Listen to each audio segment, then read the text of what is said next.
warahmatullahi wabarakatuh. Innal hamdalillah nahmaduhu wa nasta'inuhu wa nastaghfiruh wa na'udzu billahi min shururi anfusina wa sayyiati a'malina. Man yahdihillahu fala mudilla lahu wa man yudlil fala hadiya lahu. Wa asyhadu an la ilaha illallah wahdahu la syarika lahu iqraran bihi wa tauhidan. Wa asyhadu anna Muhammadan 'abduhu wa rasuluh sallallahu alaihi wa ala alihi wa ashabihi wa sallama tasliman katsira. Ya ayyuhalladzina amanu taqullaha haqqa tuqatih wa la tamutunna illa wa antum muslimun.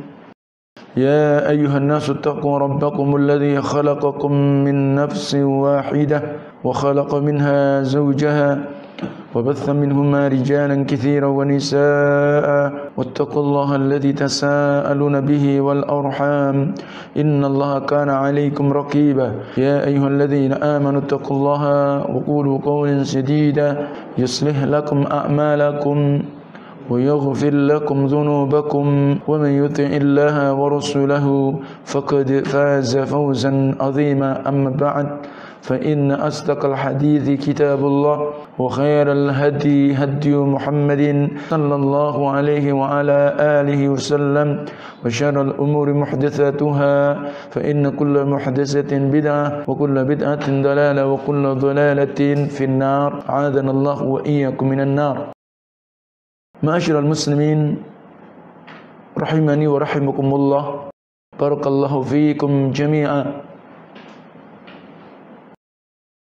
Pada kesempatan malam hari ini, di mana kita berada di malam Khamis bertepatan tanggal 25 Syawal 1441 Hijriah dan tanggal 17 Juni 2020 Miladiyah. Atas izin Allah Tabaraka wa Ta'ala, kita dipertemukan Allah. Walaupun kita bertemu maka lewat taklim online, semoga ini pula adalah menjadi sebab-sebab pertemuan dan perkumpulan kita pula menjadi ijtima'u syar'i, al-ijtima' ala ta'atillah, adalah perkumpulan yang disyariatkan oleh Allah, karena perkumpulan karena di atas ketaatan kita kepada Allah Azza wa Jalla. Dan kita walaupun dengan taklim secara online, maka semoga ini mewakili kita sebagai bentuk semangat kita untuk mempelajari agama Allah Tabaraka wa Ta'ala, dan sebagai bentuk jihad kita di jalan Allah Tabaraka wa Ta'ala. Karena memang keadaan yang mengharuskan kita dalam keadaan yang demikian. Kita tidak pasrah dengan keadaan yang seperti ini. Kita pula tidak lemah, walaupun di tengah-tengah tersebarnya wabah pandemi COVID-19 ini. Kita tetap bersemangat, kita tidak lemah, dan kita meminta pertolongan kepada Allah. Sehingga yang terpenting adalah doa-doa kita, karena doa sebagai senjata bagi kaum mukminin, doa sebagai penawar, doa sebagai obat jikalau seseorang turunnya daripada bala ataupun ujian dan cobaan Allah Tabaraka wa Ta'ala. Demikian yang disebutkan oleh para ulama, demikian kedudukan doa. Barakallahu fikum. Kita pula berharap kepada Allah Azza wa Jalla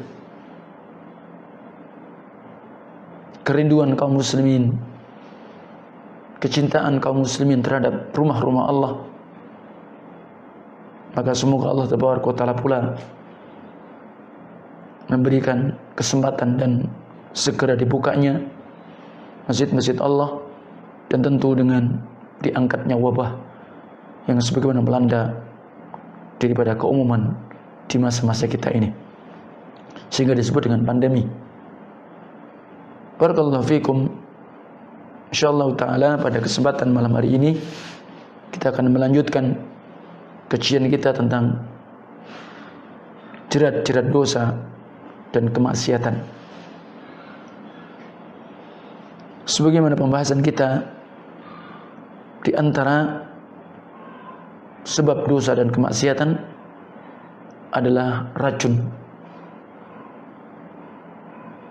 yang akan menjangkiti hati setiap hamba dan akan menjadi sebuah prahara yang dahsyat bagi setiap hamba pelaku maksiat kepada Allah.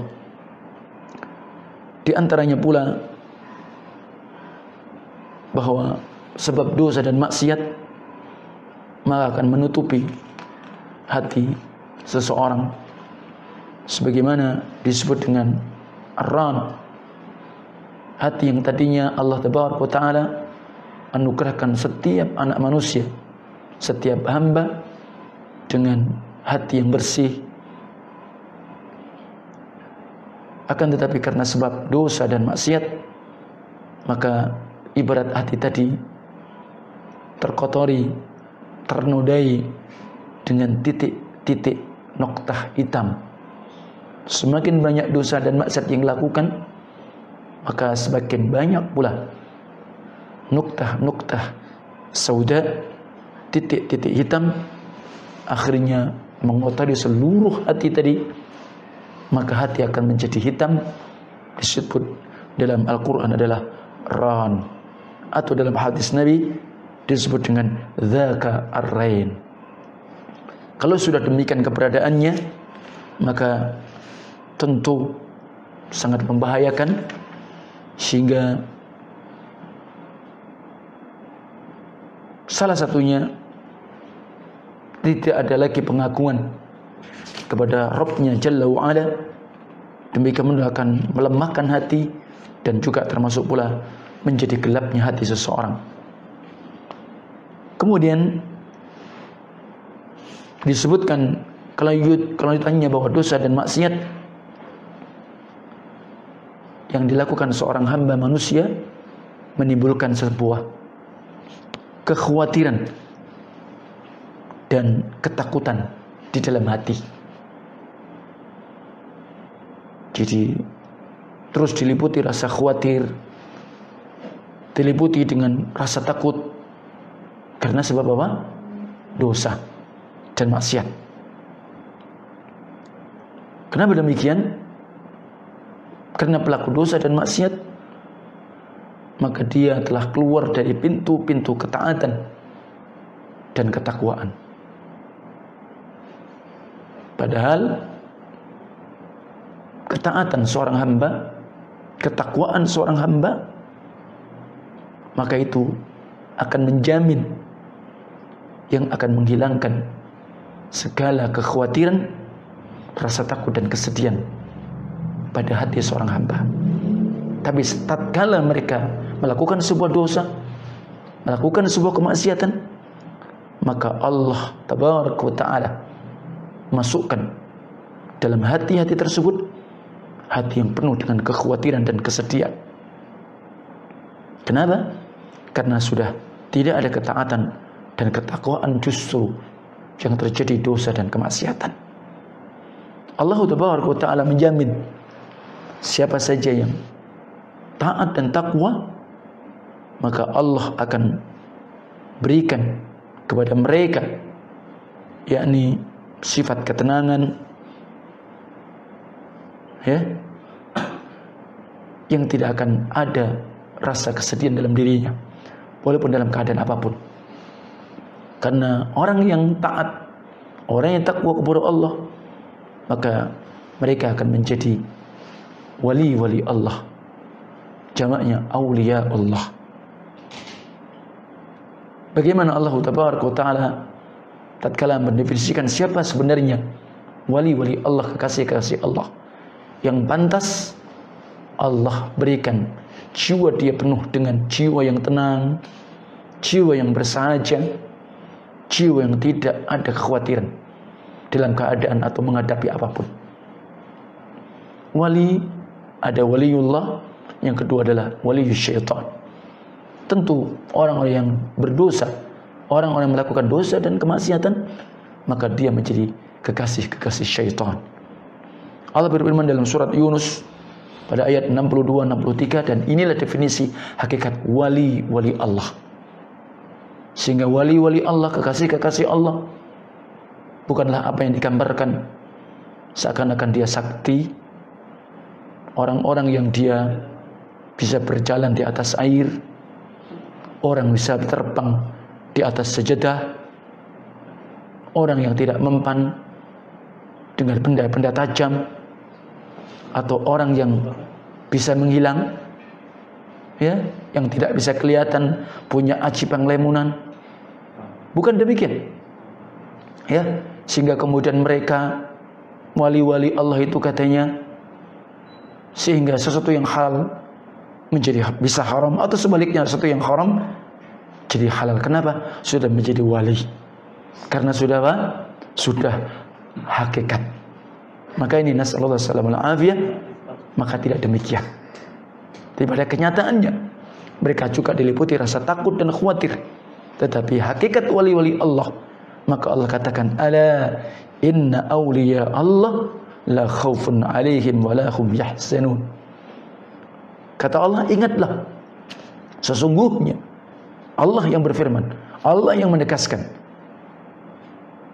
wali-wali Allah, kekasih-kekasih Allah, orang yang pantas dalam kecintaan Allah, orang yang pantas dalam penjagaan dan perlindungan Allah, wali-wali Allah, siapakah mereka? La khaufun alaihim wa la hum yahzanun. Tiada kekhawatiran terhadap mereka, tidak pula mereka bersedih hati. Jadi mereka tidak pernah memiliki rasa khawatir, mereka pula tidak bersedih. Siapakah mereka? Alladzina amanu wa kanu yattaqun. Mereka siapa? Wali-wali Allah tadi, yang Allah sifatnya mereka tidak punya rasa khawatir, mereka tidak punya rasa bersedih hati. Mereka adalah orang-orang yang beriman dengan keimanan yang jujur, dan mereka adalah hamba-hamba yang takwa kepada Allah Azza wa Jalla. Maka tanpa ragu, siapakah di antara penghulu wali-wali Allah? Para anbiya wal mursalin, para nabi dan rasul. Setelah itu siapa? Yaitu ashabu Muhammadin radhiyallahu anhum ajmain, para sahabat Rasulullah yang Allah semoga meridhai mereka semua. Mereka generasi terbaik. Dan kemudian orang yang berjalan di atas, yakni jalan yang mereka tempuh dalam akidahnya, keyakinannya, dalam ibadahnya, ketaatannya, ya. Kemudian dalam bagaimana dakwah mereka, perjuangan jihad mereka, itulah yang pantas menjadi wali-wali Allah. Dan demikian pula adalah orang-orang yang memang mereka dipenuhi dengan sifat-sifat beriman dan takwa kepada Allah. Berarti mereka ahlu tauhid dan ahlu taqwa, ya. Jadi wali-wali Allah itu memang Allah berikan kepada mereka terkadang karamah, kemuliaan. Tapi bukan maksudnya bahwa setiap wali-wali Allah maka pasti dia punya karamah. Allah memberikan kemuliaan kepada mereka. Dan wali-wali Allah, mereka kadang tidak tahu kalau mereka mendapatkan apa? Karamah dari Allah. Dan karamah yang Allah berikan kepada wali-wali Allah, maka nggak bisa kemudian harus dipelajari sehingga ada ilmu karamah. Maka tidak seperti itu, ya, tidak seperti itu. Dan kemudian wali-wali Allah tidak sebagaimana apa? manusia yang seakan-akan apa? Menetapkannya.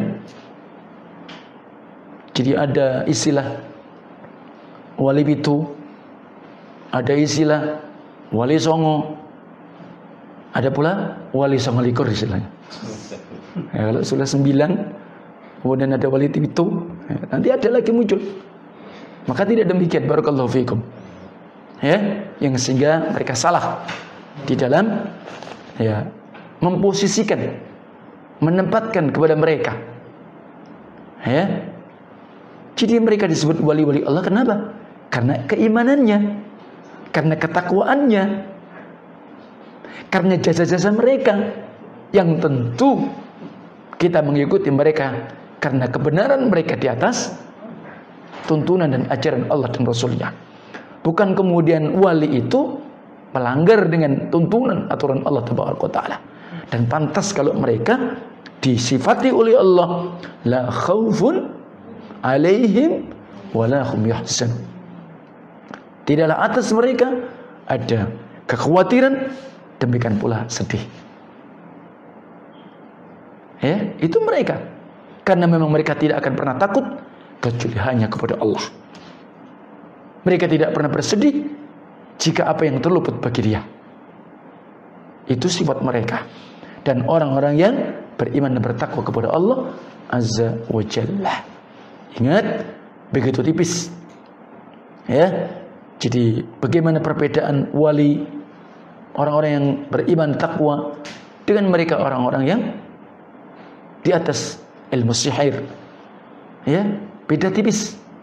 Yang kemudian tatkala kita tidak bisa memahami dan menempatkan mereka pada tempat yang semestinya.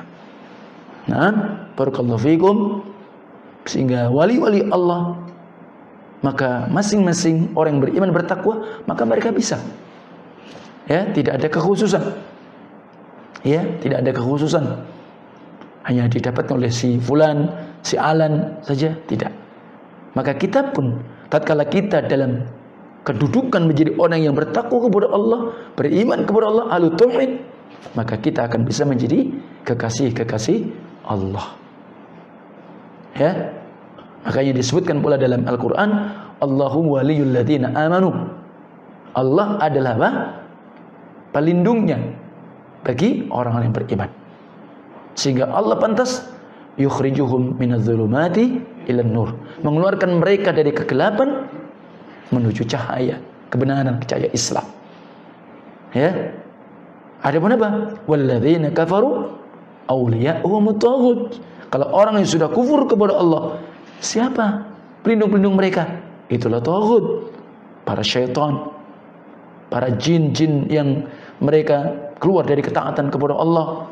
Ya, justru kebalikannya, yukhrijuhum minan nuri ila dzulumat, mengeluarkan seseorang yang tadinya sudah di atas cahaya kebenaran menuju kegelapan, kekufuran tadi. Nasallallahu salamah wal afiyah. Nah, barakallahu fikum. Maka beda dengan orang-orang yang akidahnya tidak benar, akidahnya melenceng, tidak sesuai dengan Al-Quran was sunnah, tidak sebagaimana akidahnya Rasulullah dan para sahabat. Ya, enggak mungkin kemudian mereka menjadi waliullah. Sebaliknya justru wali syaitan. Justru akan ditanamkan kepada mereka sifat kekhawatiran, demikian pula kesedihan. Inilah bahaya dosa dan kemaksiatan kepada Allah Tabaraka wa Ta'ala yang akan membentengi, yang akan menimbulkan maka dicabutkannya apa tadi? Yaitu jiwa yang penuh dengan ketenangan, ya, sebaliknya justru kekhawatiran dan kesedihan. Kemudian berikutnya dosa dan maksiat,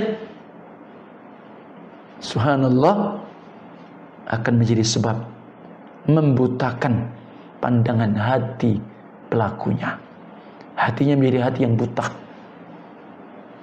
Maka Allah berfirman, afalam yasiru fil ardi fatakunu lahum qulubun ya'qiluna biha aw adhanun yasma'una biha fa innaha la ta'mal absar walakin ta'mal qulubul lati fis sudur. Maka apakah mereka tidak berjalan di muka bumi ini? Ya, fatakunu lahum qulub yaqiluna biha. Lalu mereka memiliki hati yang tentu dengan hati tadi digunakan untuk memahami. Nah, untuk memahami apa? Ayat-ayat kauniyah. Ayat-ayat Allah yang Allah sebutkan sebagai bukti-bukti kebenaran Allah Tabaraka wa Ta'ala. Hati, supaya dengan hati yang bersih itu, supaya dia semakin yakin beriman. Makanya sampai Allah menyatakan apa? Wa fil ardi ayatun lil muqinin wa fi anfusikum afala tubsirun. Maka apa yang ada di bumi ini, ya, sebagai tanda-tanda kekuasaan kebesaran Allah bagi orang yang yakin. Dan apa yang ada pada diri-diri kalian juga ada kebesaran Allah. Maka kenapa kalian tidak bisa melihat, tidak beriman? Nah, jadi seperti itu. Jadi maksudnya seperti itu. Au adzanu yasma'una biha, atau mereka mempunyai telinga yang dengan telinga apa? Dia bisa mendengar ayat-ayat Allah, mendengar dikala nama-nama Allah disebut dengan kalimat adzan, ya kan? Fa innaha la ta'mal absar, karena sesungguhnya mata itu yang tidak buta. Dia punya mata, bisa melihat. Tapi apa? Walakin ta'mal qulubul lati fis sudur. Tetapi apa? Yang buta itu adalah hati yang berada dalam dada-dada manusia. Hatinya buta. Kenapa? Karena dosa dan kemaksiatan.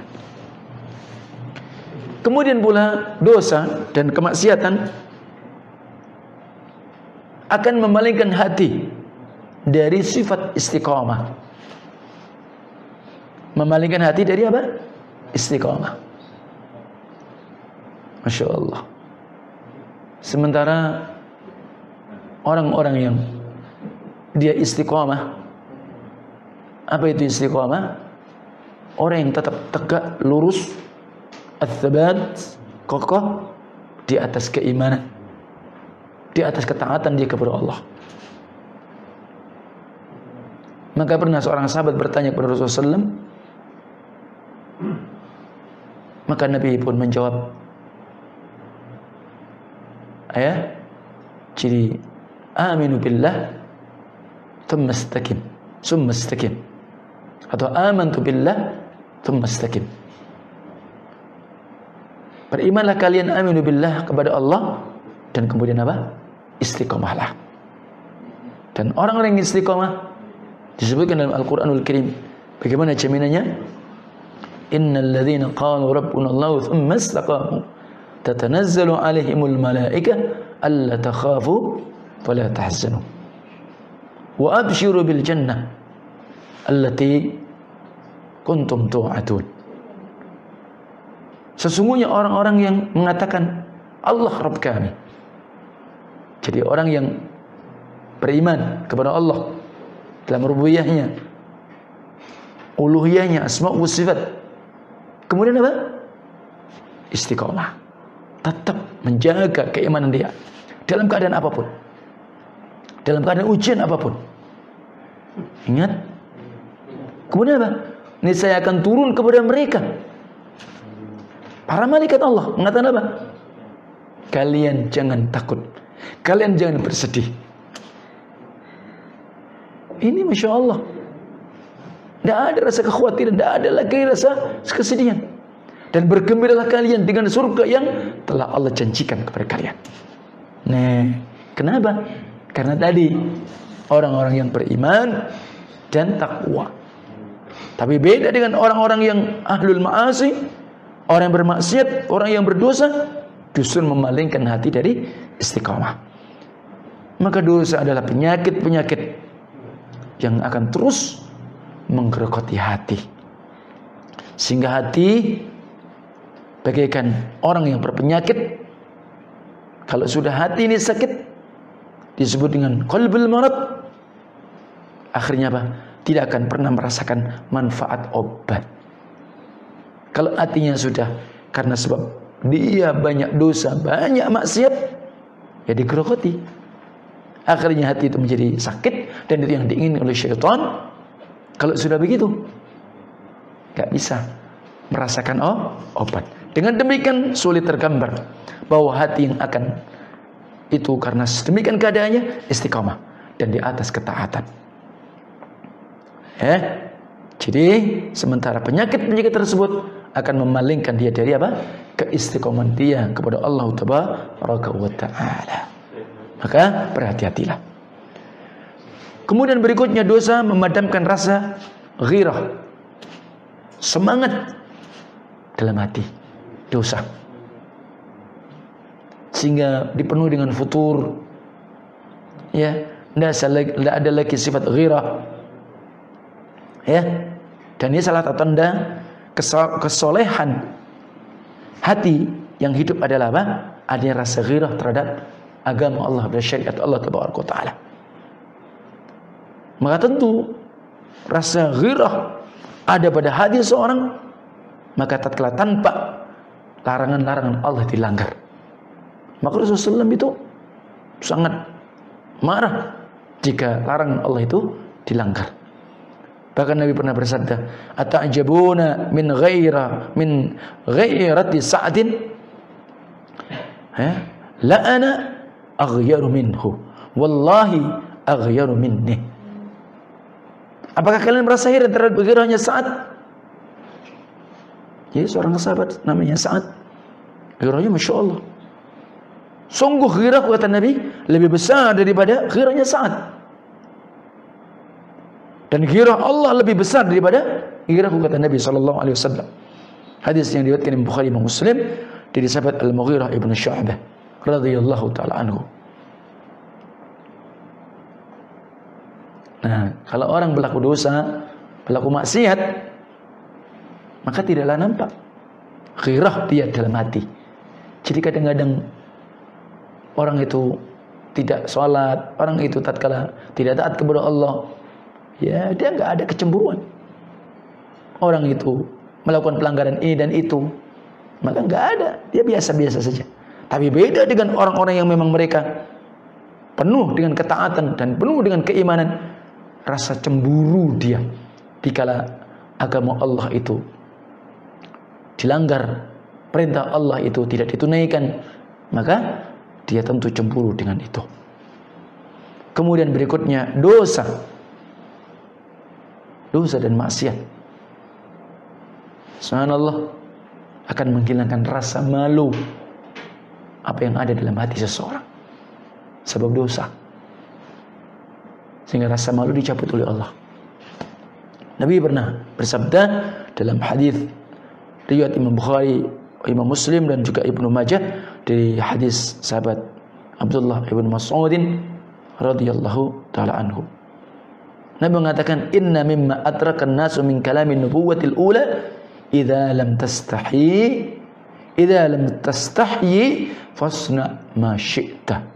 Sesungguhnya di antara pembicaraan yang difahami oleh manusia, atau di antara sesungguhnya sesuatu yang dijumpai oleh manusia dari ucapan kenabian yang terdahulu, jadi ini termasuk ucapan Nabi yang dahulu, idza lam tastahyi, apabila kalian itu tidak punya rasa malu, fasna ma syi'ta, silahkan kalian melakukan apa yang kalian inginkan.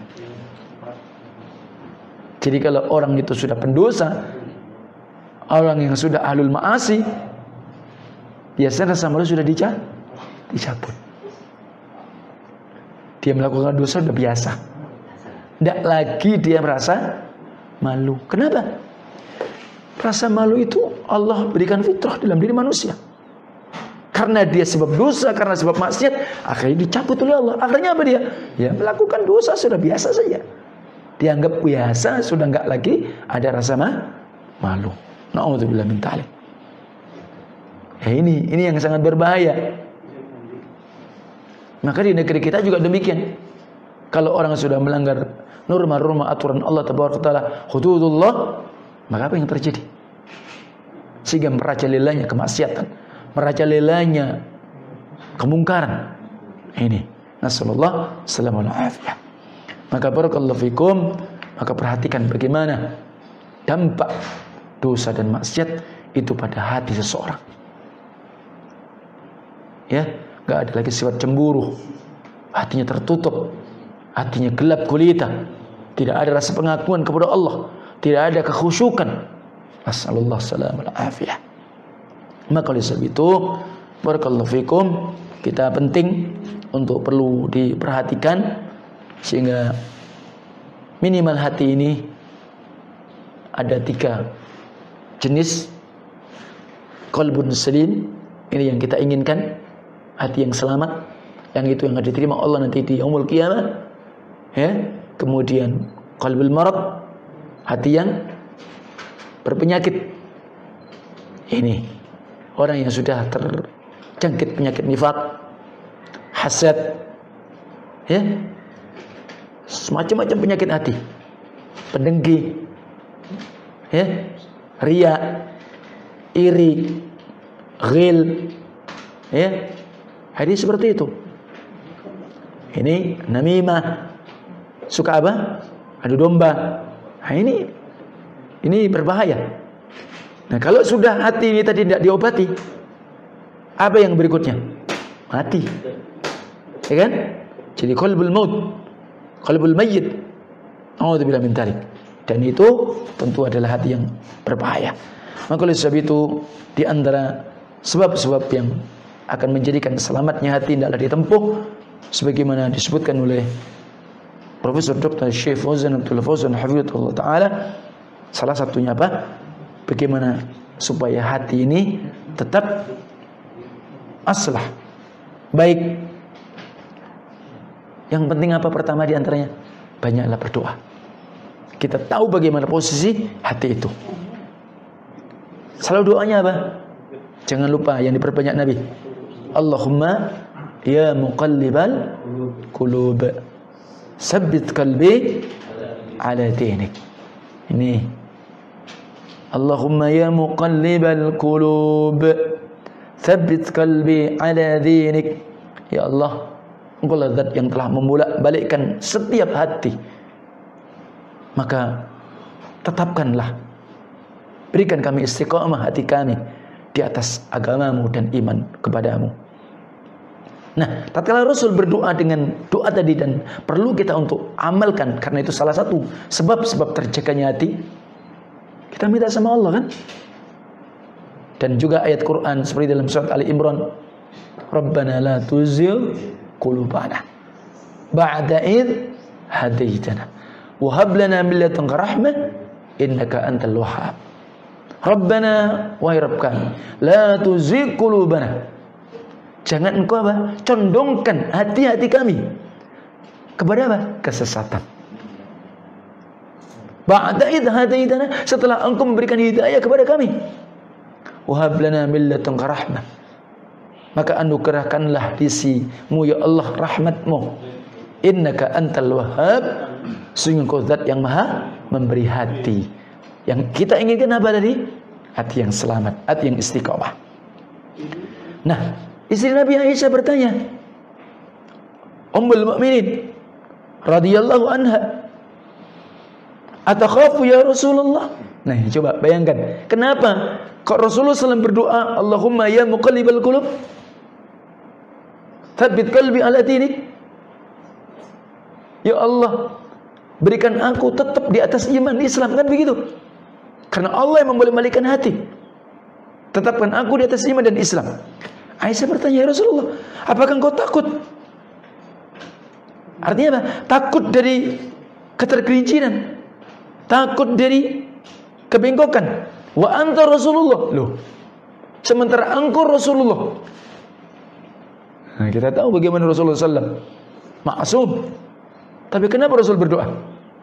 Kalau Rasulullah SAW berdoa, lah kita ini gimana?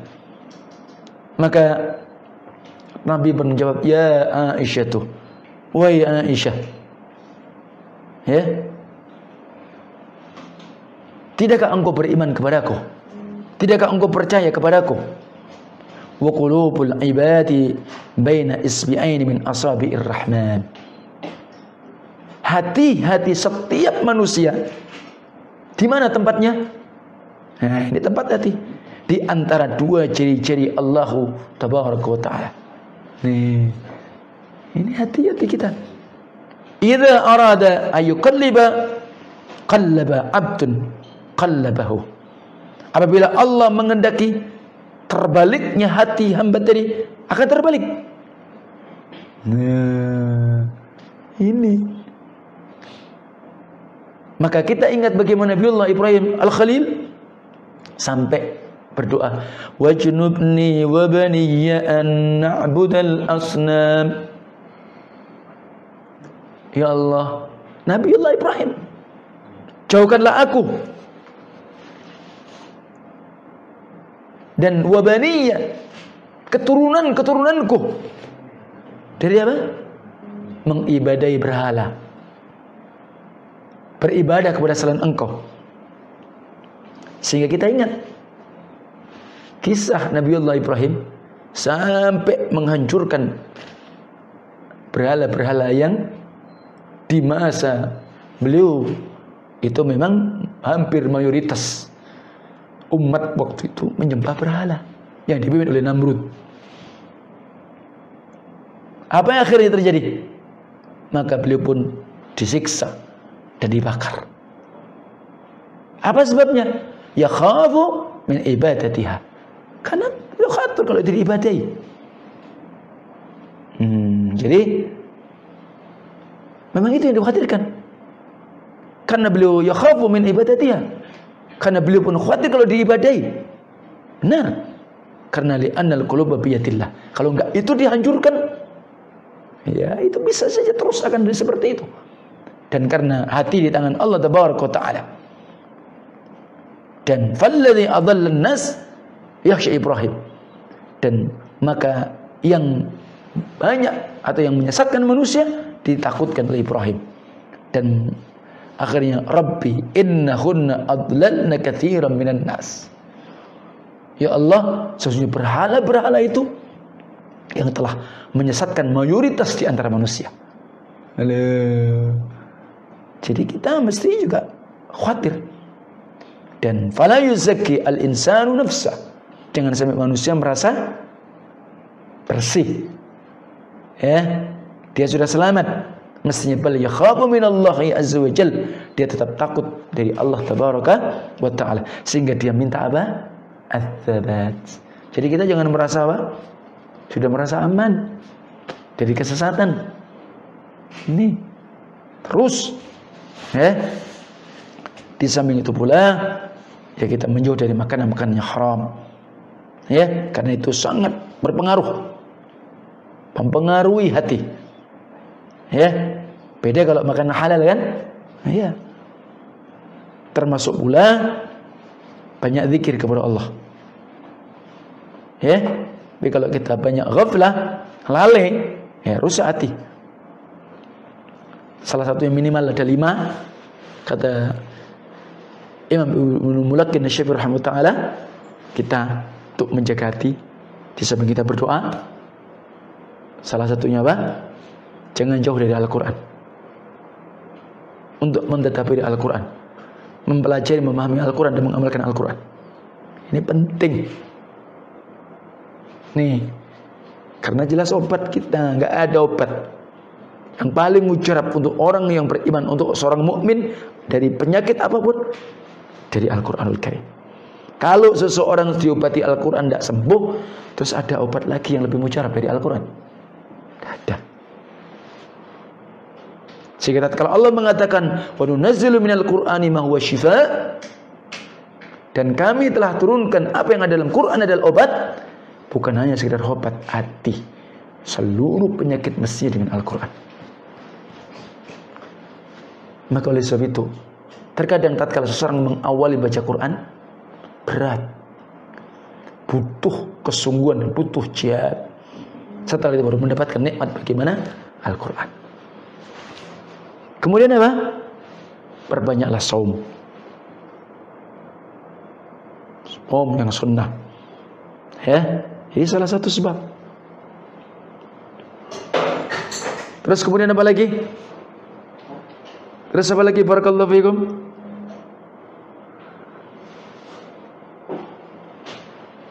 Adalah ad-darr 'inda as-sahar. Ad-darr 'inda as-sahar. Artinya apa? Kita mendekat kepada Allah. Kita tawajuh kepada Allah di waktu-waktu sahur. Waktu-waktu yang mustajabah. Seperti kata akhir malam Allah turun ke langit dunia. Maka ini jangan disia-siakan. Dan ini kebiasaan orang-orang mulia. Ya. Dan kemudian apa? Salat tahajud. Ya, qiyamul lail. Dan kemudian wa majalisus shalihin. Bermajlislah dengan orang-orang yang saleh.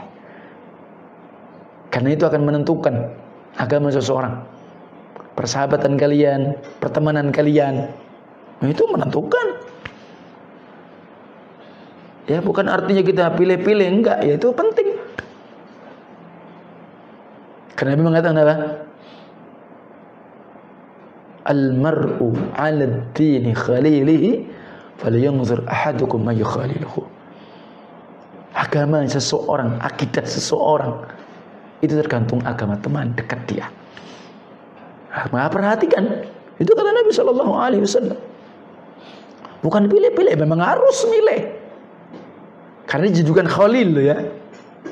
Kata Allah mengatakan al-akhilla, karena persahabatan yang dekat itu nanti di yaumul qiyamah satu menjadi musuh. Illal muttaqin, kecuali yang bertakwa. Kalau kita nggak milih, harus gimana? Karena itu menentukan agama kita, menentukan akidah kita.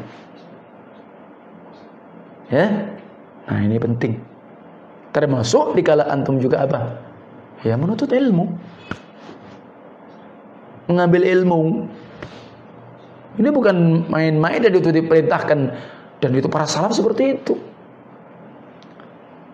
Jadi disebutkan, jadi mereka itu mau duduk, bagaimana tentang akidah dia, bagaimana salat dia di atas sunnah atau tidak. Maka sampai kemudian bagaimana para imam-imam salaf, ada yang menyebutkan Sufyan Ats-Tsauri rahimahullah taala mengatakan apa? Bahwa inna hadza al-ilma dinun fanzuru amman ta'khuduna dinakum. Sesungguhnya Quran dan sunnah ini agama. Maka hati-hati dari mana kalian menukil dan mengambil. Jadi ini penting. Jadi akidah mereka apa sebagaimana seperti akidah Rasulullah SAW, sahabat atau tidak. Itu disuruh macam-macam. Karena timbul apa istilahnya interpretasi, takwil dan tafsir yang aneh-aneh. Itulah akan membingungkan. Maka kita harus manhaj memahami Quran dan sunnah bagaimana adalah manhaj salafun salih. Kenapa? Manhaj salaf adalah a'lam, aslam, mu'akkam. Wallahu ta'ala a'lam.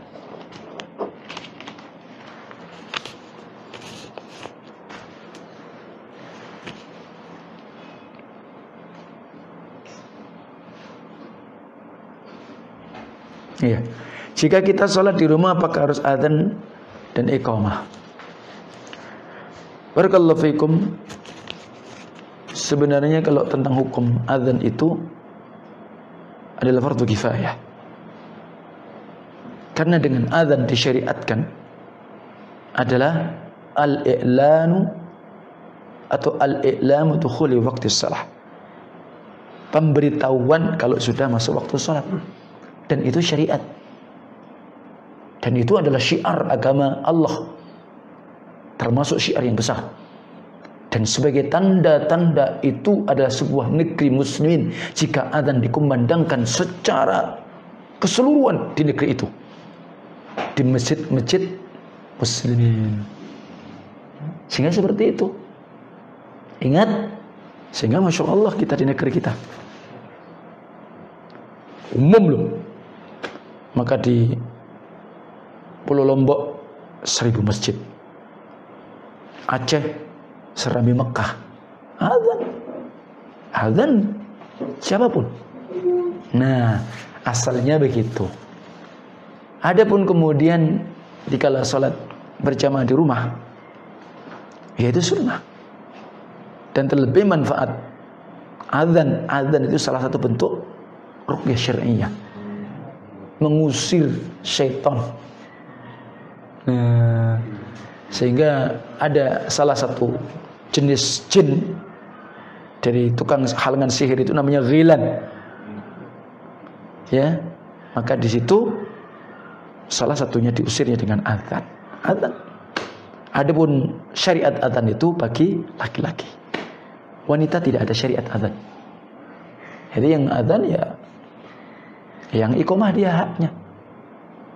Ya, adapun ada penetapan kalau itu di masjid, maka seorang muadzin kapan dia iqamah, yaitu menurut imam rawatibnya. Jadi seperti itu aturannya. Tapi kalau ditanya tentang itu tetap yang adzan dan iqamah ya yang adzan tadi. Kalau di Saudi muadzinnya, iqamahnya, imamnya satu.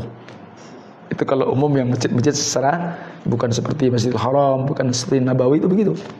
Ya. Nah,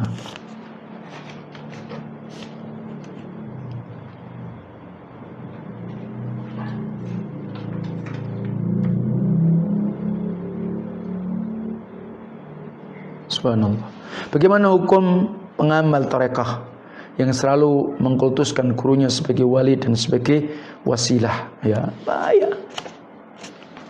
Salah satu pembatal Islam kalau dia meyakini bahwa guru dia, mursyid dia, wali dia yang akan bisa menyampaikan kepada Allah, menjadikan antara dia dengan Allah perantara, dan ini bisa menjadi pembatal Islam, bisa syirkun akbar.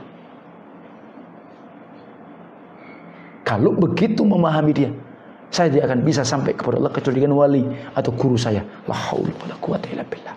Sudah suudzon pada dirinya. Gimana ya? Jadi kalau dia hanya meyakini guru saya ini Masya Allah yang membimbing saya, mengantarkan saya pada ilmu, sekedar itu, sehingga dia hormat, dia ta'zim, ya nggak apa-apa. Tapi kalau sampai dia meyakini guru saya ini loh yang akan bisa menyampaikan saya supaya dekat dengan Allah, la haula wala quwata illa billah, tanpa ragu salah satu pembatal Islam disebut oleh para ulama adalah menjadikan wasilah, perantara antara dia dengan Allah Taala. Lebih-lebih yang disebut dengan wali kutub. Wah, ini berat. Ya, hati-hati. Makanya tarekah itu hanya satu. Ya tarekah Rasulullah SAW. Tarekat Rasul Sallallahu Alaihi Wasallam. Tidak ada yang model tarekat apa itu, tidak ada. Ya, itu mengarah kepada tasawuf, sufi, dan tidak dikenal di masa Rasulullah, para sahabat, para imam. Istilah tasawuf itu ya baru-baru abad akhir kedua Hijriah. Makanya hati-hati. Bagaimana cara menjaga diri agar selalu sibuk dengan ibadah? Artinya diluruskan dulu tauhid, pemahaman tauhid dia. Artinya setelah dia memahami tauhid dan dia paham tentang tauhid, maka insyaallah taala hidup ini senantiasa bermakna. Ya, ibadah jangan difahami hanya orang yang di masjid saja. Bahkan ibadah adalah kumpulan dari semua atau segala sesuatu yang dicintai dari Allah, bisa ucapan, bisa perbuatan, zahir maupun batin. Sehingga bagi seorang ahli tauhid, seorang mukmin, seluruh aktivitasnya maka dinilai ibadah oleh Allah jika memang itu hanya apa? Inna salati wa nusuki wa mahyaya wa mamati lillah rabbil alamin la syarikalah wa bidzalika umirtu wa ana awwalul muslimin. Begitu. Ya. Nah, itu insyaallah.